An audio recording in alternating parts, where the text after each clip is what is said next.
안녕하십니까. 저는 한동대학교에서 철학을 가르치고 있는 손화철입니다. 오늘 한국 기독교 교육 정보학회 특술대회에서 발표를 할 수 있게 되어서 큰 영광으로 생각합니다. 저는 오늘 포스트 휴머니즘에 대해서 조금 말씀을 드리고 또 그것을 비판적으로 좀 검토하고 그것과 한국교회 혹은 한국 기독교 교육과 어떻게 연관성을 맺을 수 있을지에 대해서 말씀드리도록 하겠습니다. 발표 내용은 먼저 기술 철학의 흐름에 대해서 먼저 좀 말씀을 드리려고 합니다. 이전에 그 한국 기독교 교육 정보학회에서 포스트 휴머니즘에 대해서 한번 다루셨다는 말씀을 들었습니다. 그래서 기술 철학의 그 어떤 맥락에서 또 포스트 휴머니즘을 접근할 수 있을 것 같아서 간단하게만 그 부분을 설명을 드리고 그다음에 포스트 휴머니즘에 대해서 잠시 좀 이렇게 개괄을 한 다음에 비판적 고찰을 하려고 합니다. 그리고 이어서 그 호모 파베르의 역설이라고 해서 제가 기술 철학의 어떤 그 흐름의 어떤 맥락에서 포스트 휴머니즘을 포함해서 어떤 대안을 제출할 수 있을지를 조금 말씀을 드리고 이어서 마지막으로 첨단 기술과 한국 기독교의 혹은 한국 교회의 과제에 대해서 말씀을 차례로 드리도록 하겠습니다. 먼저 기술 철학의 어떤 흐름을 좀 세 가지로 나누어서 말씀을 드리려고 합니다. 우선 그 기술 철학이 어떻게 시작이 되었느냐를 말씀을 드려야 하겠는데요. 사실 기술의 그 역사는 철학보다 길고 철학의 역사도 상당히 깁니다. 그런데 그 기술에 대해서 철학이 관심을 가지게 된 것은 그렇게 오래되지 않았습니다.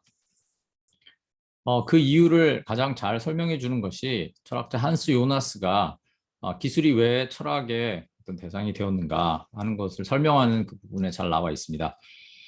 그는 말하기를 오늘날 기술은 인간에 관한 모든 문제, 즉 삶과 죽음, 사고와 감정, 행위와 고통, 환경과 사물, 욕구와 운명, 현재와 미래에 침투해 있다. 이렇게 말을 하면서 기술이 과거와 달리 이제는 인간이 지구상에서 영위하는 삶의 핵심일 뿐 아니라 삶을 위협하는 문제가 되었다라고 이야기합니다.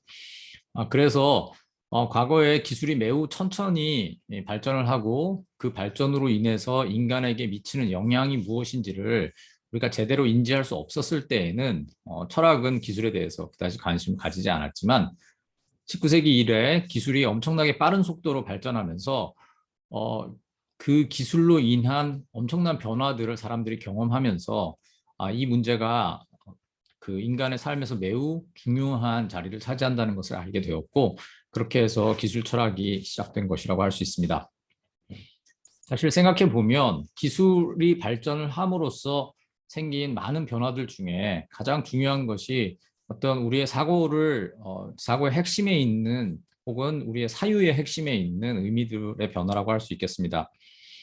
여기서 제가 보여드리는 바와 같이 시간과 공간과 지성에 대한 기본적인 이해들이 완전히 바뀌었습니다. 과거에 우리가 생각할 수 없었던 혹은 생각할 필요가 없었던 길이의 시간에 대해서 우리가 생각을 하게 되었고 거기에 대해서 구체적인 고민을 하게 되었습니다. 또 공간에 대해서도 마찬가지인데 과거에는 우리가 살고 있는 어떤 지구라는 전체적인 어떤 구조, 공간에 대해서 우리가 굳이 그 차원에서 생각할 필요가 없었지만 오늘날은 그것이 우리 기술의 발달로 인해서 우리의 어떤 어, 활동의 영역, 활동 결과에 어떤 그 영향을 받는 그런 공간이 되었습니다. 또 지성, 인공지능으로 인해서 지성이란 거 과연 무엇인가에 대해서 우리가 고민을 하게 되었고 또 생로병사의 인간의 가장 중요한 문제인 생로병사에 대해서도 우리가 전혀 다른 방식으로 생각을 할 수밖에 없게 되었습니다. 과거에는 생각하지 않았던 생로병사의 새로운 개념들을 우리가 생각하게 되었습니다. 이것을 잘 보여주는 비디오 드라마가 하나 있는데 그 드라마의 일부를 제가 한번 보여드리도록 하겠습니다.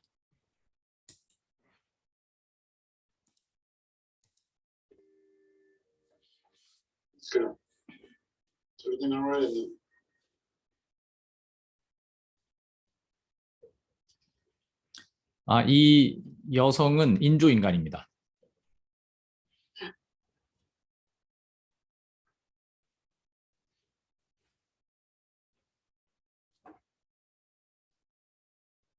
David made you feel pain? True consciousness isn't possible without suffering or pleasure. Or scared of pain? I try to avoid it.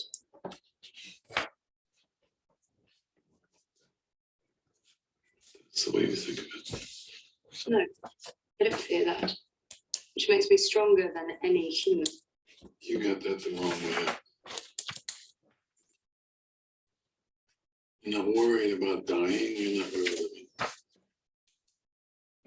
Just existing.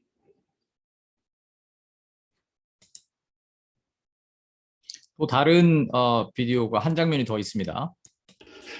I'm sorry, Leo, I can't. Maxie, come on, keep moving. Stop. Max, I'm coming, come on. Don't move. Maxie, get down right now. What are you doing? 이 흑인 남성이 이제 인조인간입니다. 여기서. Either they catch me or both of us. Go, Leo, find Fred. Be together, be a family. Maxie, the secret's in our heads. It needs all of us to run it. If we don't stay together, we'll never know. Maybe that's best. You'd still have each other. Maxie, if you shut down the water, you'll sink. You get taken by the current, you'll never be found. You'll die. Do you understand? Come on. If I die, it means I've lived. Maxie,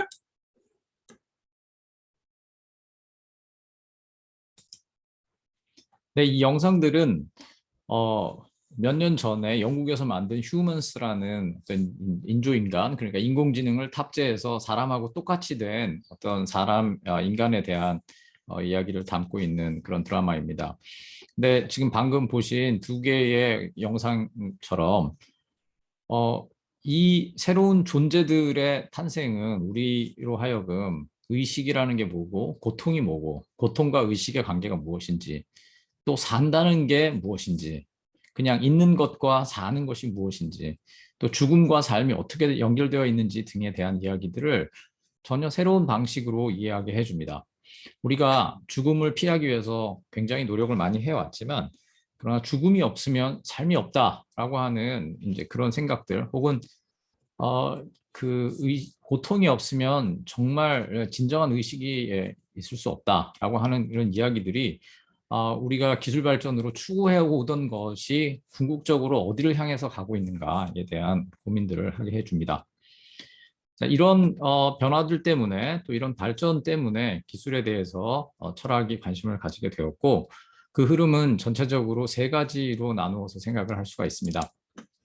하나는 이제 맨 처음에는 고전적 기술 철학이라고 해서 핵폭탄이 터진 다음에 그 서구의 지성인들이 많이 그 기술의 문제에 대해서 고민을 하기 시작하면서 현대 기술에 대해서 매우 비판적인 입장을 취하게 되었습니다. 마틴 하이데거나 자크 엘룰 같은 사람들이 이제 거기에 대표적인 사람이라고 할 수 있는데, 이들은 자크 엘룰이 말한 것처럼 기술이 자율성을 가지게 되었다. 인간이 자율적이어야 하고 기술은 인간이 도구인데 기술이 인간의 자리를 넘어서게 된 것 같다 하는 그런 어떤 그 경계의 목소리들을 냈습니다. 이 사람들은 호모 파베르로서의 인간을, 즉 도구의 인간으로서 도구를 만들어서 사용하는 인간이라는 뜻인 호모 파베르로서의 인간을 부정하지 않았지만, 그것이 인간을 인간이게 하는 핵심 요소라고 보지는 않았습니다. 그래서 우리 인간에게는 반드시 지켜야 할 어떤 본성이 있는데, 그 본성을 뭐 호모 사피엔스라 하든지 뭐 다른 어떤 도덕적인 존재라 하든지 그런 그 인간의 어떤 본래적인 모습을 기술이 위협하고 있다, 이렇게 보았습니다. 그러나 이제 이어서 나온 철학자들은 이런 고전적 기술 철학자들의 우려를 좀 너무 과장되었다고 평가를 했습니다. 이들을 경험으로의 전환을 시도한 학자들이라고 말하는데, 이들은 고전적 기술 철학자들이 제기한 문제를 완전히 거부하거나 그런 문제가 없다라고 얘기한 건 아니지만, 그 문제를 해결하지는 못할 것 같다, 혹은 이게 지금 뭐 너무 큰 문제여서 뭐라고 어떻게 구체적인 해결 방안을 찾기가 참 힘들다라는 그런 입장, 고전적 기술 철학자들의 상당히 비관적인 입장에 대해서 비판적이었습니다. 이들은 현대 기술이 뭐 인간을 위협하고 있다라고 이야기할 때 도대체 어떤 기술을 구체적으로 말하는 것이냐, 그렇게 막연한 이야기를 하지 말고 우리가 개별 기술들의 역사, 개별 기술들이 어떻게 개발되는가 하는 그 과정들을 좀 세세하게 살펴서 거기에서 뭔가 대안이나 어떤 새로운 어떤 그 통제 방향을 찾을 수 있지 않느냐라고 이제 반문하였습니다. 그래서 이제 이들의 모토를 기술이란 암흑상자를 열어라. 기술을 그냥 통으로 보지 말고 좀 더 그 안으로 들어가서 자세히 보자 하는 주장을 했고, 그 결과 이들은 현대 기술의 영향력과 크기 혹은 그로 인해 야기되는 문제들이 있지만 그것들을 각각 정치적, 사회적, 문화적 노력을 통해서 어느 정도 해결할 수 있다라고 보았습니다.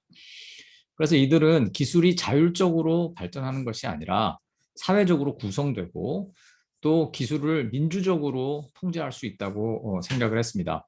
기술의 민주적 통제라는 것은 기술이 인간의 삶에 워낙 큰 영향력을 미치기 때문에 그 기술의 개발이나 사용을 전문가들에게만 맡길 것이 아니라 그 기술에 의해서 영향을 받는 시민들도 함께 참여해서 그 개발의 과정에 함께 해야 한다 하는 것입니다.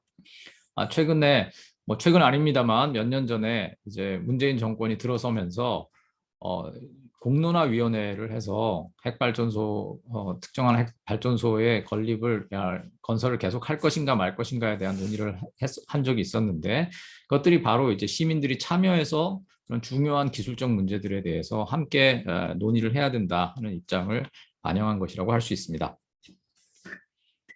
그 다음에 이제 최근에 오늘 우리가 주로 문제로 삼고자 하는 포스트 휴머니즘이라는 새로운 흐름이 나오게 됩니다. 사실 이 흐름은 기술 철학의 어떤 기존의 논의들로부터 나온 것은 아니고 뭐 미래학자들이라든지 아니면 기술의 어떤 전문가들이라든지 아니면 또 뭐 새로운 종류의 어떤 사상가들이 나타나서 이제 이런 주장을 하게 되었습니다. 또 사실은 페미니즘하고도 조금 연결이 돼 있고 포스트 모더니즘하고의 어떤 흐름하고도 연결되어 있다고 할 수 있습니다. 그런데 이제 이 흐름에서는 새로운 인간이 출현한다. 이제 기술을 통해서 우리가 인간의 어떤 증강이 일어나고 또 인간과 비슷한 존재들이 생겨나면서 지금까지 우리가 가지고 있던 인간의 이해와는 전혀 다른 새로운 인간이 등장하는 어떤 계기가 있다라고 주장을 하면서 그것을 포스트 휴먼이라고 부릅니다. 그래서 전통 휴머니즘은 인간을 태어나는 존재로 이해했다면 포스트 휴머니즘은 기술이 인간을 만든다라고 이제 이야기를 하게 되었습니다. 자, 이 세 가지의 각각의 흐름은 이제 그 기술과 인간의 관계에 대해서 서로 다른 입장들을 약간씩 다른 입장들을 표명을 하고 있습니다. 제가 이제 그 입장들을 조금 이제 정리를 해봤는데 하나는 굉장히 일반적인 어떤 입장이겠습니다. 인간이 기술 제작과 사용의 능동적인 주체다. 그렇죠? 사람이 기술을 만들죠. 그런 입장이 하나 있고 또 기술은 인간의 인간됨에 영향을 미친다. 기술이 굉장히 인간에 심대한 영향을 미친다라는 또 다른 입장이 있겠습니다. 그런데 그 입장을 또 다른 방식으로 표현하자면 말하자면 암묵적으로 전제가 되어 있다고 할 수도 있는데 인간을 인간이게 하는 가치 혹은 본성이 있고 그것은 변할 수가 있다라고 이제 하는 주장이 있겠습니다. 그래서 두 번째 주장과 세 번째는 사실은 어떻게 보면 같은 논리적으로 일관된 주장이라고 할 수 있겠습니다. 근데 거기에 또 다른 이제 중요한 어떤 입장이 있는데 인간을 인간이게 하는 가치 혹은 본성은 변하지 않는다 혹은 변하지 않아야 한다라고 이제 하는 이야기를 할 수 있겠습니다. 자, 앞서 말씀드린 세 가지 어떤 흐름, 고전적 기술 철학과 경험으로의 전환, 또 포스트 휴머니즘은 이 각각에 대해서 조금씩 다른 대답을 하게 됩니다. 고전적 기술 철학은 약간 고통스러운 입장을 취하는데 기술이 인간됨에 영향을 미치는데 인간을 인간이게 하는 가치가 따로 있고 이건 변해서는 안 되는 건데 이제 그러니까 비관적인 입장을 가지게 되겠죠. 반면에 경험으로의 전환을 주장한 사람들은 인간이 기술을 만든다는 것에 오히려 주목하고 그러면서도 인간을 인간이게 하는 가치는 변하지 않는다. 그래서 인간이 기술을 잘 컨트롤할 수 있다라고 이제 주장을 하게 됩니다. 이것은 뭐 논리적으로는 훨씬 더 일관적이라 할 수 있고 그런 면에서는 포스트 휴머니즘도 마찬가지인데 포스트 휴머니즘은 기술이 인간에 영향을 미치고 또 인간의 본성은 그로 인해서 변할 수 있다라는 그런 입장을 취하게 됩니다. 자, 이걸 또 다시 이제 다른 방식으로 그림으로 표현해 보자면은 고전적 기술 철학은 기술이 사람에게 영향을 미치는 상황을 그 상황 자체를 굉장히 어렵고 힘든 것으로 받아들였습니다. 이건 좀 문제적인 상황이라고 보았습니다. 반면 경험으로의 전환은 기술이 인간에 미치는 영향보다 어떻게 인간이 기술을 어떻게 잘 통제할 것인가, 그리고 통제할 것인가에 초점을 맞추고 통제할 수 있다고 믿으면서 방안들을 제시하였습니다. 포스트휴머니즘은 기술로 인해서 인간이 변하고 인간이 영향을 받는다는 것을 인정하고 동시에 그것을 받아들이고 오히려 그것을 긍정적으로 보게 됩니다. 오늘 제가 포스트 휴머니즘에 대해서 조금 더 이제 자세히 말씀을 드리기 위해서 포스트 휴머니즘을 이제 따로 떼어서 조금 더 자세히 들여다보고 비판적으로 한번 살펴보도록 하겠습니다. 아까도 말씀드린 것처럼 포스트 휴머니즘은 새로운 인간의 출현을 현실로 받아들입니다. 이화여자대학교의 신상구 교수님이 이제 쓰신 글에 이런 말이 있습니다. 기술 발전이 가져올 미래의 변화를 그나마 적확하게 파악하는 한 가지 방법은 최근 20, 30년 동안 정보기술에서 일어난 변화 양상을 곡선 그래프로 그린 다음에 일종의 외삽을 통해 향후 20, 30년 후를 상상해 보는 것이다. 그러니까 앞으로 지금까지 어떻게 발전해 왔는가, 기술이 어떻게 발전해 왔는가, 그리고 이 속도와 양상으로 앞으로 어떻게 발전할 것인가를 보면은 이제 이런 결론에 이르게 됩니다. 첨단 과학기술을 기반으로 하는 인간 향상은 가까운 미래에 우리가 직면하게 될 현실의 사건이다. 이렇게 말합니다. 자, 이런 기본적인 어떤 기술 발전을 현실로서 받아들인 그 입장을 전제하고서 그 포스트 휴머니즘의 여러 가지 이제 갈래들이 나오게 되고 그 주장마다 약간씩의 편차들이 있게 마련입니다. 근데 그것을 크게 둘로 나누어서 트랜스 휴머니즘과 비판적 포스트 휴머니즘으로 나누기도 합니다. 트랜스 휴머니즘은 포스트 휴머니즘이라고 할 수 있겠습니다. 나중에 말씀드릴 비판적 포스트 휴머니즘은 포스트 띄고 휴머니즘인 반면에 요 흐름은 포스트 휴먼, 그러니까 새로운 인간에 대한 기대를 이제 한껏 높이는 그런 이제 생각이라고 할 수 있겠습니다. 포스트 휴머니즘 혹은 트랜스 휴머니즘을 주장하는 사람들은 인간의 능력이 굉장히 고도로 증강될 수 있다는 것에 대한 기대를 가지고 있습니다. 예를 들어서 우리의 뇌에 있는 모든 정보를 다 일일이 분석해낼 수 있다면 그것을 말하자면 컴퓨터로 다운로드 할 수 있다고 생각을 하고 또 인간과 똑같은 로봇을 만들 수 있다고 생각을 합니다. 만약에 다운로드 받은 그 모든 정보를 인간의 몸과 똑같이 작동할 수 있는 어떤 로봇에다가 다시 업로드를 시킨다면은 그러면 그 사람의 정신은 그 로봇의 몸을 빌려서 영원히 살 수 있게 되는 거겠죠. 나아가서 이 사람들은 그 증강에는 단순히 어떤 그 몸의 증강, 몸에 뭐 힘이 세진다든지 뭐 그런 정도가 아니라 더 도덕적이 될 수도 있다. 이렇게 주장을 하면서 지금까지의 인간과는 질적으로 다른 인간, 즉 그 포스트 휴먼이 이제 탄생할 것이다라고 이야기하고 이것을 트랜스 휴먼이라고 부릅니다. 이런 주장을 하는 사람들 중에 이제 특이점이 온다라는 책을 쓴 레이 커즈와일이라는 사람도 있고, 이 사람은 공학자입니다. 또 철학자 닉 보스트롬이라는 사람은 초지능의 시대가 온다라고 이야기를 했습니다. 기술을 통해서 더 힘센 인간, 더 똑똑한 인간, 더 도덕적인 인간이 출현할 것이라고 이제 기대를 하는 것인데, 이제 이런 흐름은 이제 너무 단순하다, 기술 낙관론이다, 옛날에 혹은 기술 결정론이다. 라는 식의 비판을 많이 이제 받습니다.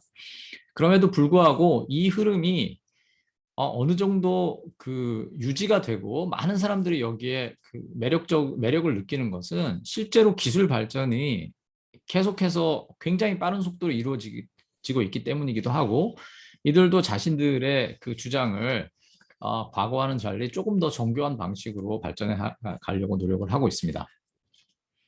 그 한 예를 이제 잘 보여주는 것이 그 죽음을 극복하겠다고 하는 사람입니다. 여기 맥스 모어라는 사람의 사진이 있고, 그다음에 그 부인인 너테샤 비타모라는 사람이 있는데, 이 사람이 이제 한 이야기가 있습니다. 이 몸이 잘못되면 딴 몸을 찾아야 해요. 우리는 언제 죽을지 몰라요. 왜 그래야 하나요? 왜 죽어야 하나요? 저는 받아들일 수가 없어요.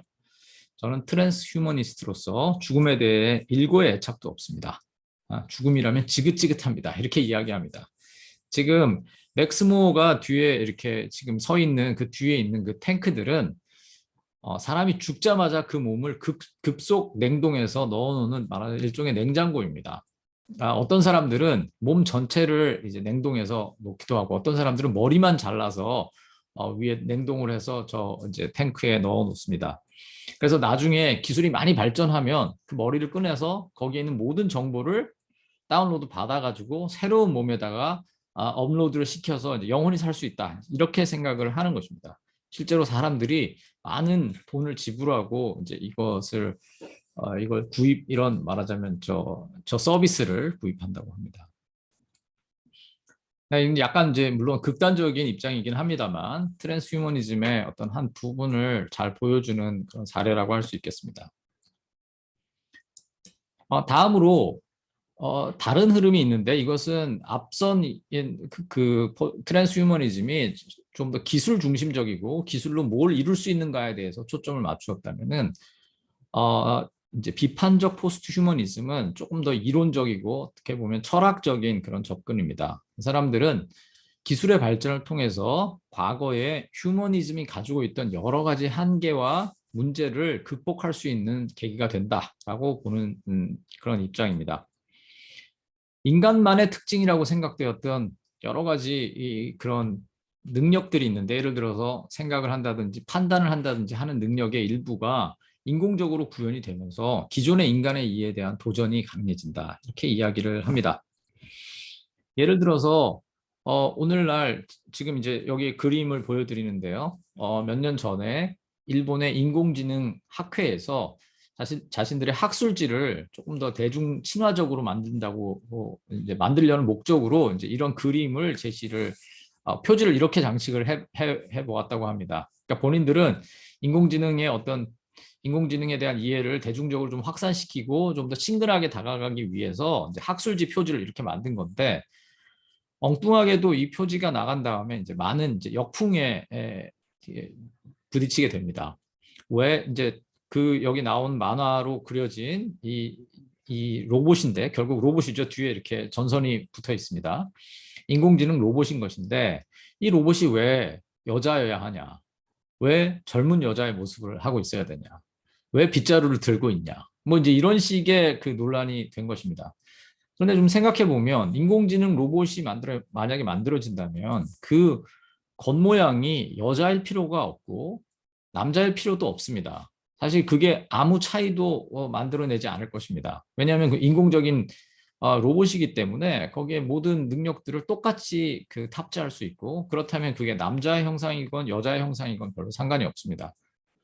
그러니까 지금 이 인공지능 학회의 이 표지는 기존의 여성에 대한 편견을 그냥 그대로 내고 있는 것입니다. 인공지능 로봇이라고 했지만 사실은 성별 차이를 줄 필요가 없는 그 존재에다가 아주 뚜렷한 지금의 어떤 성별 차이, 여자는 빗자루 들고 뭐 집안 청소하고 이렇게 하는 존재로 생각하고 있는 현대 이 학회 사람들의 어떤 생각 그런 것들이 무의식적으로 어떻게 보면 드러났다고 할 수 있습니다. 이것이 흥미로운 것은 우리가 기술을 발전시키다가 보면 기존에 가지고 있던 인간에 대한 이해에서 부적절한 부분이나 아니면 더 이상 이제 받아들일 필요가 없는 그런 것들이 드러나게 되고 그래서 그런 모더니즘의 잔재들을 기술의 발전을 통해서 극복할 수 있다라고 이야기를 하는 것입니다. 그래서 포스트 띄고 휴머니즘이 되는 것이죠. 이 사람들은 트랜스휴머니즘 같은 그런 접근은 휴머니즘의 그냥 확장판이다라고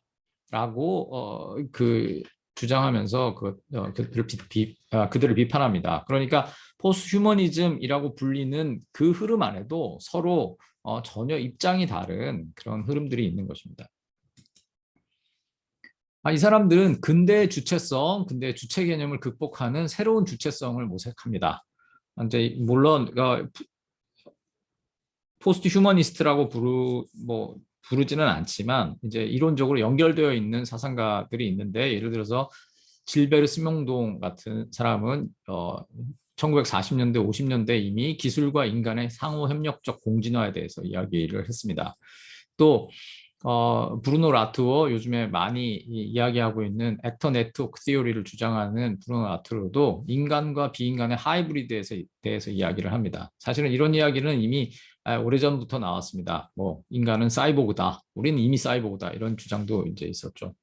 그 다음에 이제 포스트 휴머니스트라고 할 수 있는 캐서린 헤일즈는 주체성이 우리가 하나로 통제되는 어떤 주체를 딱 고정시킬 수가 있는 게 아니라 분산된 주체성, 그 끊임없이 외부와 이렇게 소통하는 그런 주체성을 우리가 가지고 있다라고 이야기를 합니다.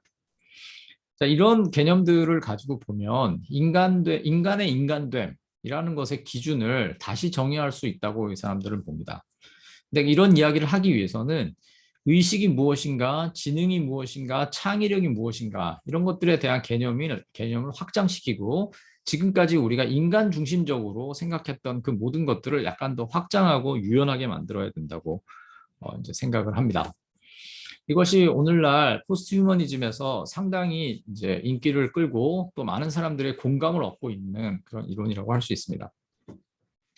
저는 이것이 상당히 그 의미 있는 그런 이론적 시도라고 생각을 하고, 또 거기에서 기존에 우리가 가지고 있던 여러 가지 편견들을 다시 생각하게 하는 계기를 주기 때문에 주목할 만한 그런 가치가 있다고 생각을 합니다.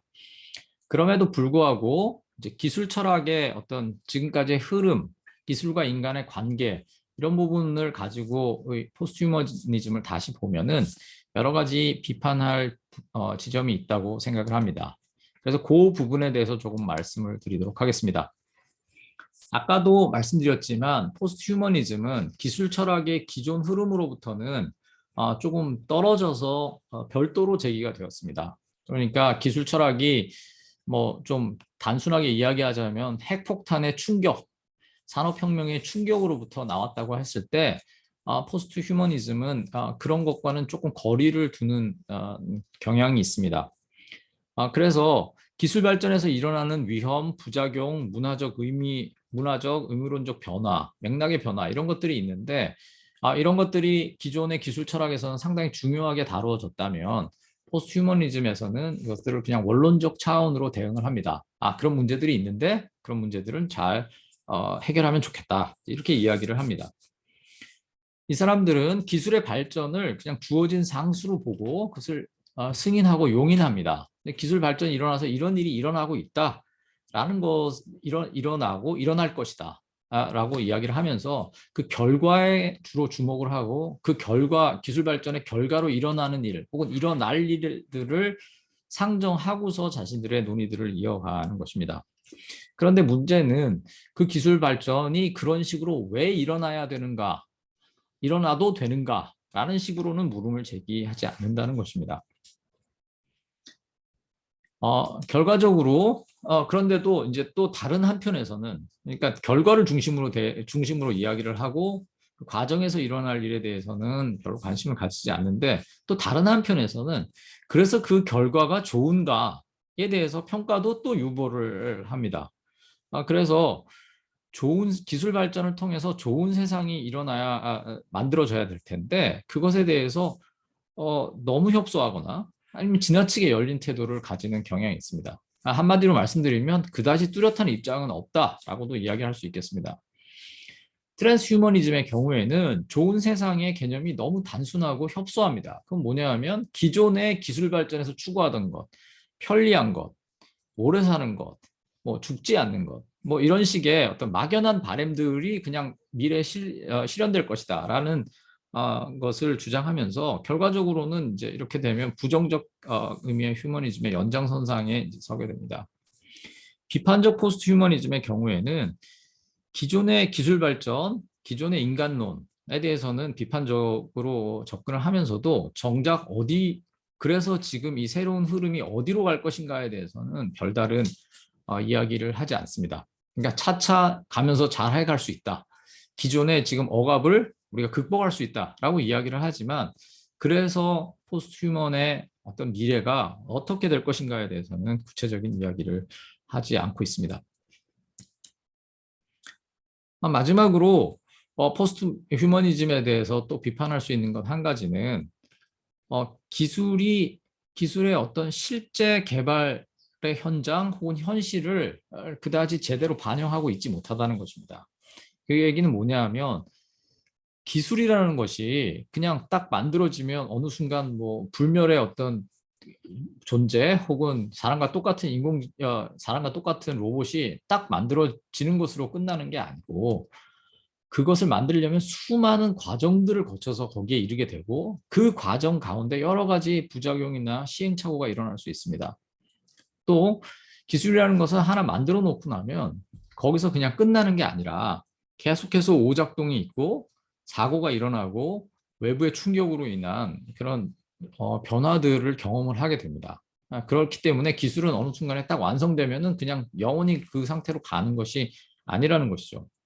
그런데 포스트휴머니즘은 기술의 논의를 할 때 있어서 함에 있어서 결과를 중심으로 하기 때문에 기술 개발이나 사용 과정에서 고려해야 될 위험의 문제 혹은 그 위험이 일어났을 때 책임 소재 문제들에 대해서는 별로 관심을 기울이지 않습니다. 그러나 아까 말씀드린 것처럼 이 사람들이 이야기하는 특이점이나 어떤 초지능으로 이르는 과정, 트랜스휴머니스트의 경우겠습니다. 그 과정에서 수많은 문제가 야기될 수 있고 또 비판적 포스트 휴머니즘에서 이야기하는 기술과 인간의 공진화 혹은 분산된 주체성 같은 그런 논의들은 실제 기술 개발의 현장을 제대로 반영하지 못하고 있습니다.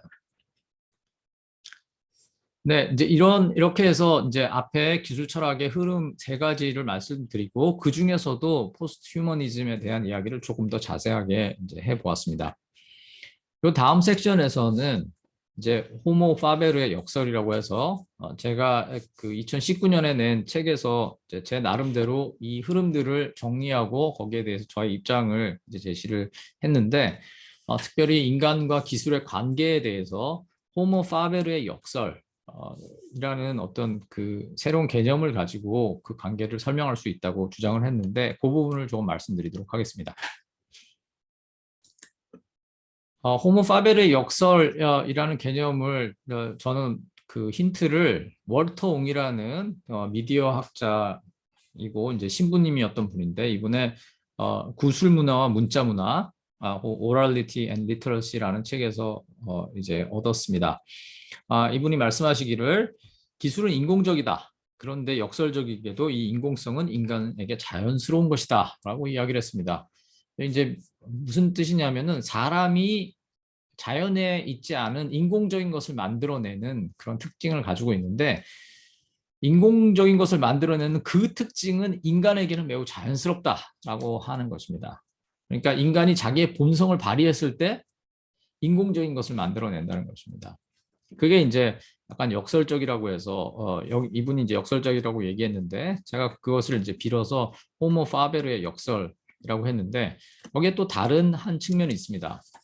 그 다른 측면은 사람이 기술을 만드는데 자기 본성에 따라서 그 기술이 다시 사람을 이런저런 방식으로 만들게 된다는 것입니다.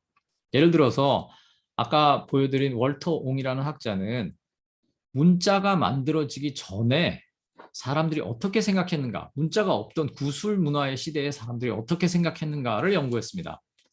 사실은 이거를 연구할 수가 없는 것이 기록이 남아 있을 수가 없기 때문에 이제 추측에 의한 것일 수밖에 없는데 뭐 성경이라든지 뭐 호모라든지 그런 초기 문헌들, 그러니까 구술 문화에서 문자 문화로 넘어오는 그런 상황에 있었던 그런 문헌들을 중심으로 해서 이제 연구를 하고 구술 문화의 시대에는 사람들이 문자 문화 때와는 전혀 다른 방식으로 생각했다고 주장을 합니다.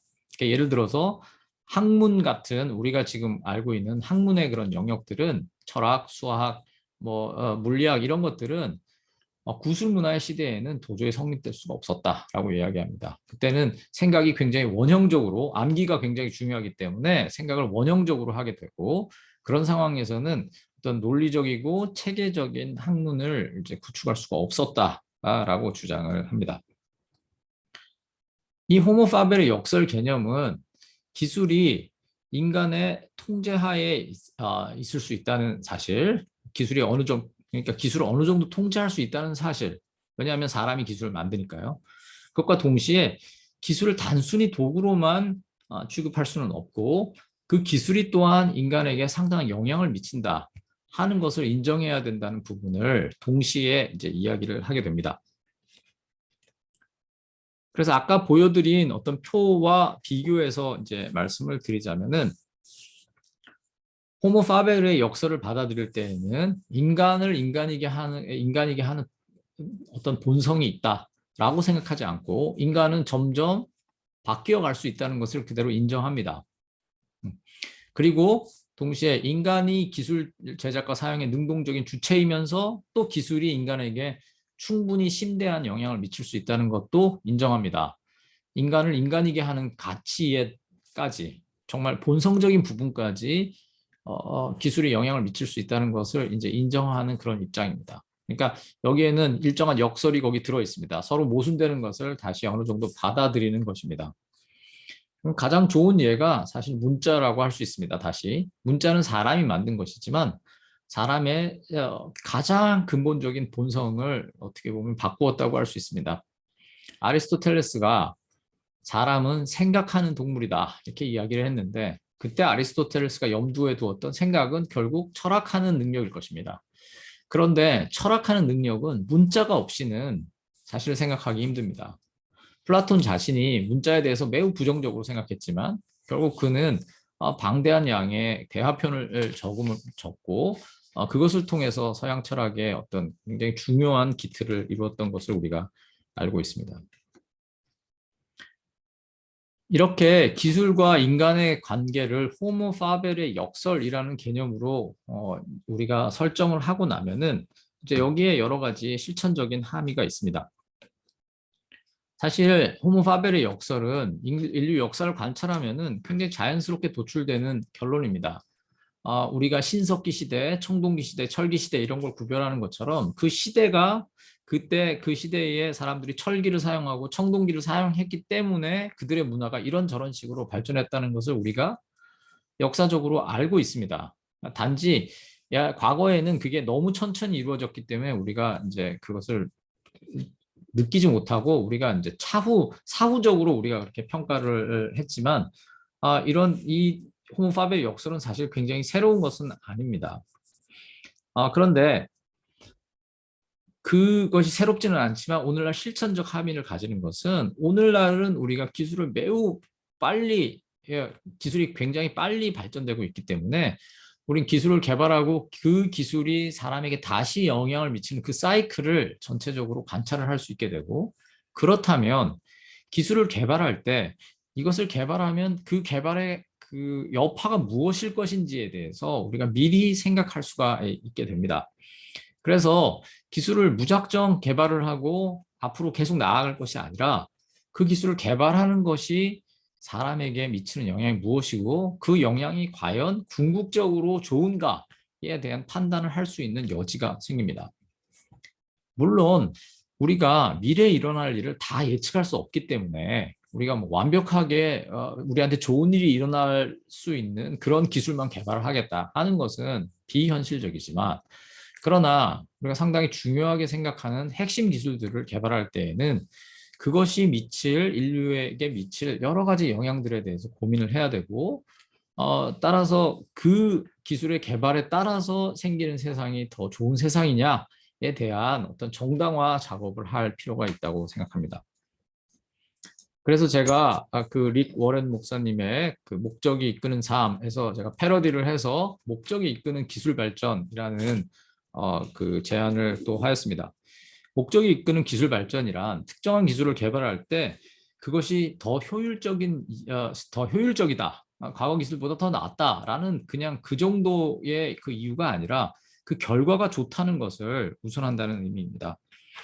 이 입장에 따르면 기술적으로 가능한 것을 개발하기보다는 기술의 발전에는 뚜렷한 목적이 있어야 되고 목적이 있어야 되면 그 목적이 무엇인지를 우리가 기술해야 되고 우리가 그것을 밝혀야 하고 그것이 좋다면 그 좋음이 무엇인가를 우리가 이야기를 해야 된다고 하는 것입니다. 그래서 이걸 조금 더 구체적으로 말씀을 드리자면은 이 기술이 왜 필요한가? 이게 왜 필요한가? 이 기술이 좋은 세상을 이루는가? 이 기술이 우리 사회가 지향하는 가치를 지탱하는데 도움이 되는가라고 물어야 한다는 것입니다. 물론 현재 우리가 지향하고 있는 가치가 좋은 가치냐, 미래에는 또 뭔가 다른 게 나올 수도 있지 않느냐라고 이야기할 수도 있지만, 그러나 여전히 오늘 우리가 개발하는 기술이 우리의 미래를 만든다면, 오늘은 우리가 알고 있는 가장 최선의 어떤 판단에 의해서 이것을 개발하면 앞으로의 세상이 더 좋아질 것 같다라는 어떤 전제 하에서 기술 개발을 추구해야 한다는 것입니다. 기술 격차의 완화나 인류의 지속적인 생존과 공존의 문제는 굉장히 중요하다고 할 수 있고, 최소한 최근에 탄소 중립 같은 이야기들은 결국 우리가 기술을 개발하는 방식, 방향을 생각하는 데 있어서 이게 그 온실가스의 배출을 줄이느냐라고 우리가 물어보지 않습니까? 그런 것들을 좀 더 확장적으로 생각해야 된다는 것입니다. 그래서 기술 발전에 있어서 인간의 능동성과 주도성을 좀 더 강조하는 방식으로 우리가 생각할 수 있겠다 하는 것입니다. 미래는 현재의 기획이라고 저는 이제 주장을 했습니다. 이 말은 기술 발전의 방향이 인간의 의도에 좌우되지 않는다. 기술은 그냥 자율적으로 발전한다라고 하는 고전적 기술 철학자의 입장이나, 아니면은 기술 발전은 어차피 계속되는 것이다라고 생각하는 포스트 휴머니즘의 입장과 배치되는 것입니다. 그러니까 미래는 현재의 기획이다. 따라서 현재의 기획이 매우 중요하고, 우리가 미래를 다 예측할 수는 없다 하더라도 좀 더 바람직한 미래를 염두에 두고 기술을 개발해야 한다는 것입니다. 또 이때 우리가 열린 인간관, 즉 인간의 본성이 바뀔 수 있다는 것을 전제하고 그것을 받아들여야 하지만, 동시에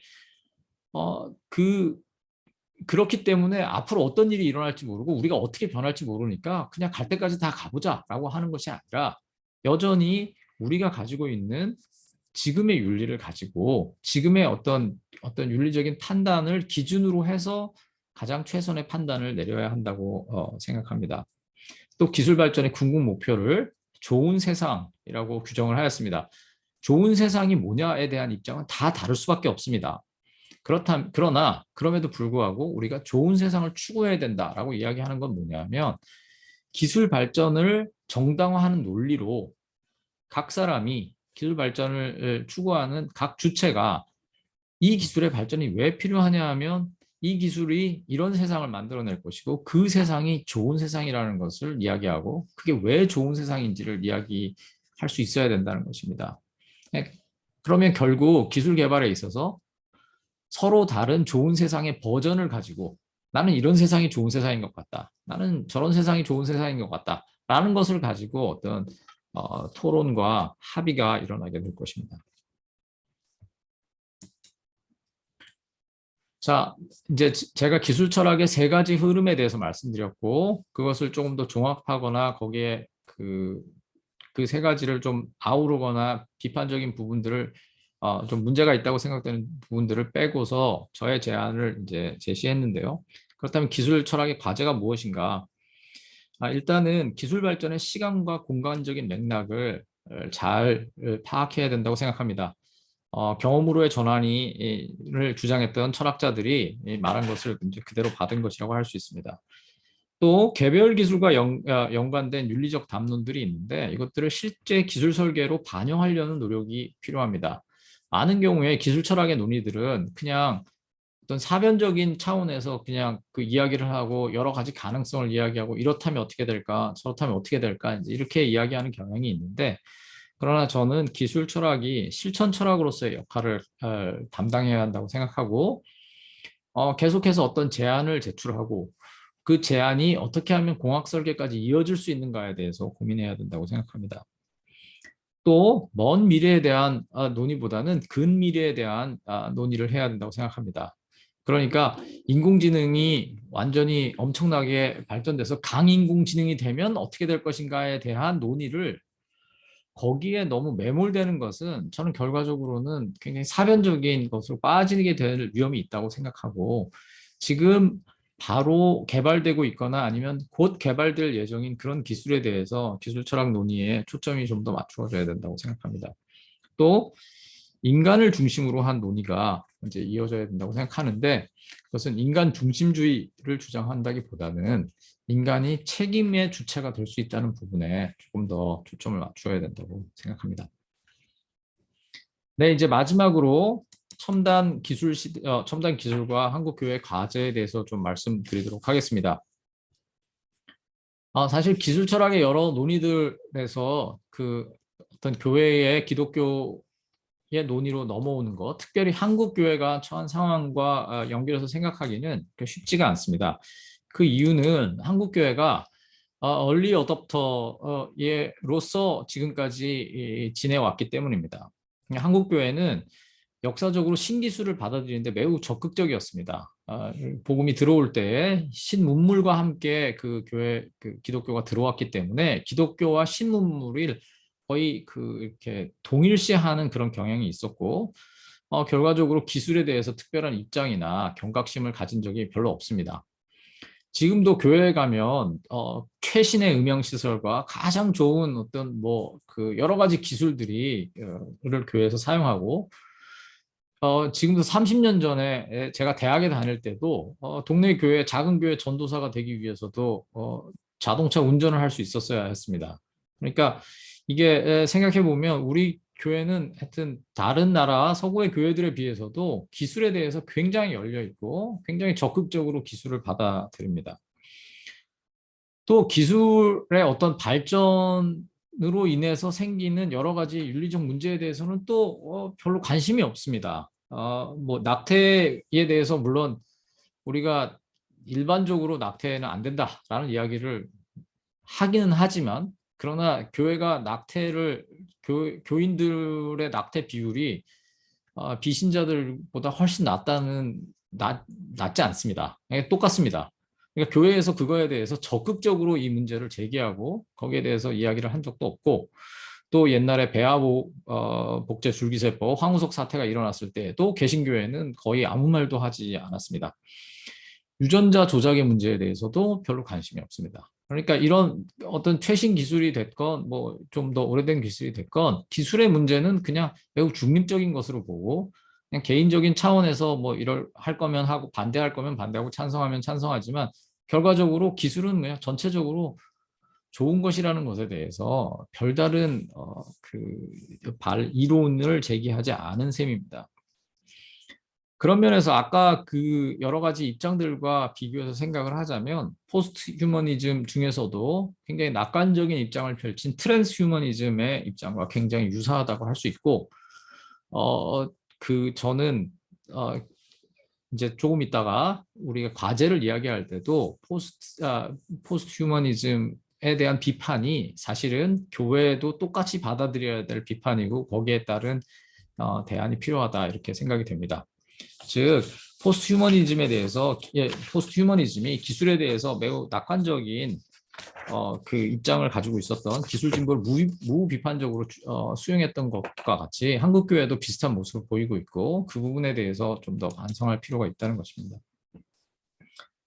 조금 더 한국 교회의 상황을 말씀드리자면, 기술에 대한 한국 교회의 입장은 놀라울 정도로 단순해서 교회 안의 기술, 밖의 기술, 미래 기술에 대해서 일정한 입장을 가져야 될 필요 자체를 거의 못 느끼고 있습니다. 최근에 와서 이제 여기에 약간의 변화가 있긴 있습니다. 그런데 그 변화조차도 약간 사변적이라는 생각을 지울 수가 없습니다. 저는 개인적으로 기독교 학자들이 비판적 포스트 휴머니즘과 같은 새로운 이론적인 논의에 대해서 관심을 가지고, 또 미래 인공지능, 강인공지능이 개발된다면 그게 신학적으로 어떤 의미를 가지느냐에 대해서 논의를 많이 합니다만, 그 논의가 현실에 어떻게 적용될 것인지에 대해서는 사실은 생각하기가 좀 어렵습니다. 그러니까 말씀드린 것처럼 한편으로는 매우 단순하고 다른 한편에서는 매우 사변적인, 그냥 머릿속으로 생각하면 참 흥미롭지만 정작 기술 사회에 어떻게 적용해야 될지는 알 수 없는 그런 논의들을 하고 있습니다. 한국교회 이런 모습들을 잘 보여주는 것이 최근에 일어나고 있는 메타버스에 대한 열풍입니다. 사실은 몇 달 전까지 약간 끌어올랐다가 지금은 조금 잠잠해진 것 같기는 합니다만, 메타버스라는 논의가 사람들이 이제 하고 있는데 이게 메타버스가 아직 완성된 기술도 아니고 뭐 여러 가지 그 아직 초보적인 단계에 머물러 있는데도 불구하고 여기에 그 어떤 목회적인 그 사용을 잘할 수 있다라고 하는 그런 흐름들이 있습니다. 그리고 그것에 대해서 많은 분들이 관심을 가지고 있는데 저는 이것이 굉장히 좀 부적절한 것이 아닌가 저는 그렇게 생각을 합니다.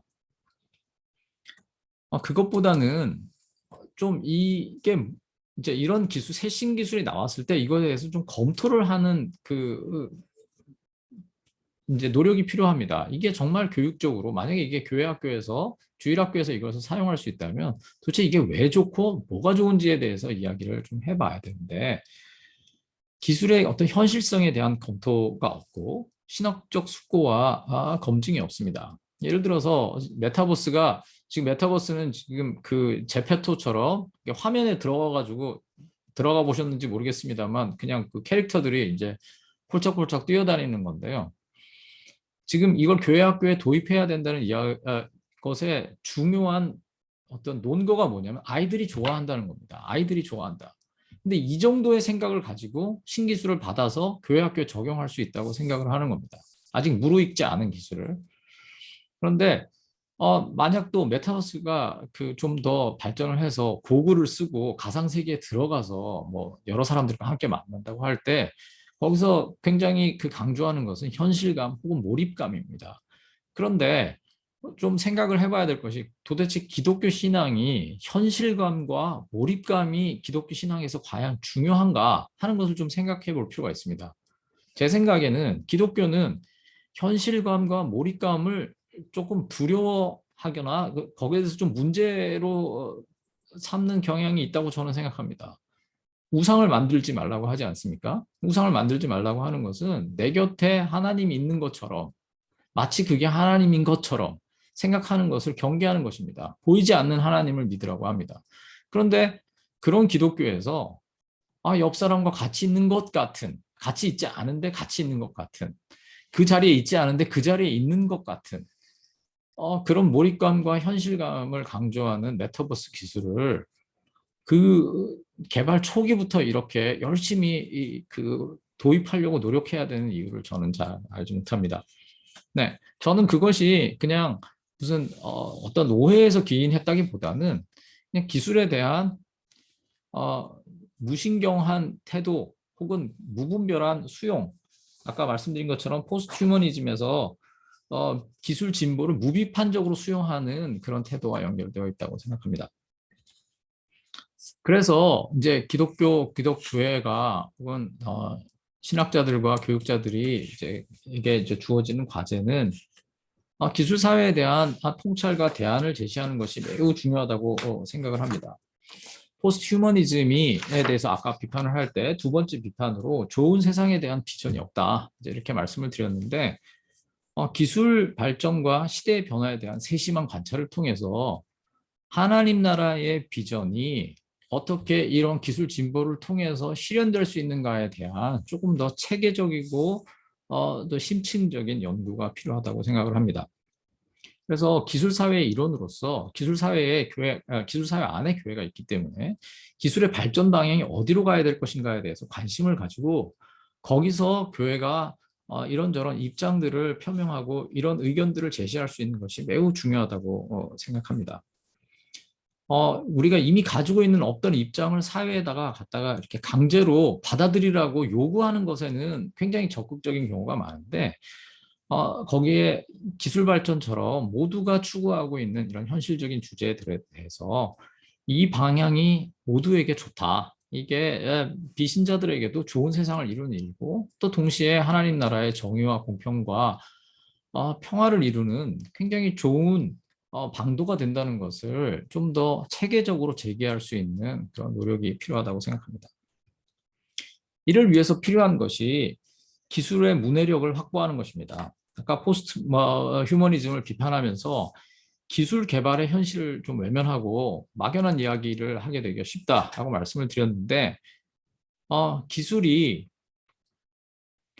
단순한 도구가 아니고 인간의 사고와 삶 전체에 영향을 미친다는 그 사실, 가장 기본적인 사실을 일단 받아들여야 되고, 그것을 인정하고, 그것에 대해서 주의를 기울여야 하고, 기술 자체를 이해하려는 노력이 있어야 되고, 그 영향이 어떤 식으로 작동하는지에 대해서 기술 발전의 개발의 과정이 어떻고, 구체적으로 그게 어떤 영향을 미쳐오는지에 대한 분석이 필요합니다.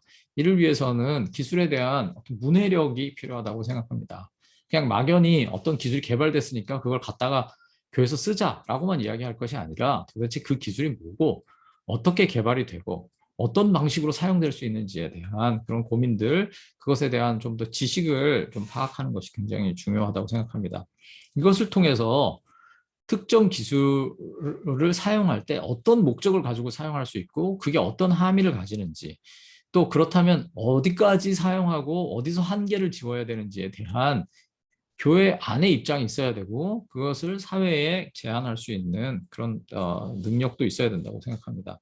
아까 말씀드린 것처럼 기술이 야기하는 여러 가지 신학적인 문제들이 있고 제기하는 신학적인 물음들이 있을 때 그것에 대해서 좀 더 폭넓고 깊은 숙고가 필요하고, 그것을 구체적인 어떤 차원에서 제시하려는 그런 노력들이 필요하다고 생각합니다.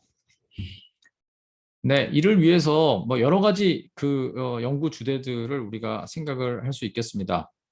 현대 미디어와 교회의 어떤 그 새로운 미디어 환경에서의 예배에 대해서 사실 코로나 사태 이후로 많은 연구들이 이어지고 있습니다만, 그들은 사실은 기술과 어떤 예배의 문제가 굉장히 구체적으로 우리에게 다가왔기 때문에 거기에 대한 대안으로서 이제 이야기를 하고 있는 것인데, 이런 물음들이 좀 더 깊어지면 좋겠습니다.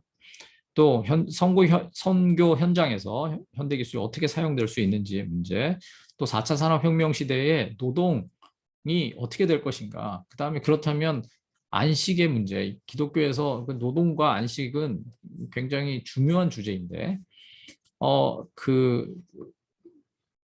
안식하라, 안식을 어떻게 보면 안식일에는 일하지 말고 안식해라 이렇게 이야기했는데, 이제는 일을 하고 싶어도 일할 수 없는 그런 상황이 지금 우리에게 다가오고 있기 때문에 이런 부분에 대한 논의가 좀 필요하다고 생각이 되고, 포스트 휴먼 담론과 기독교 신학의 어떤 연결점을 찾는 연구들도 계속되어야 된다고 생각합니다.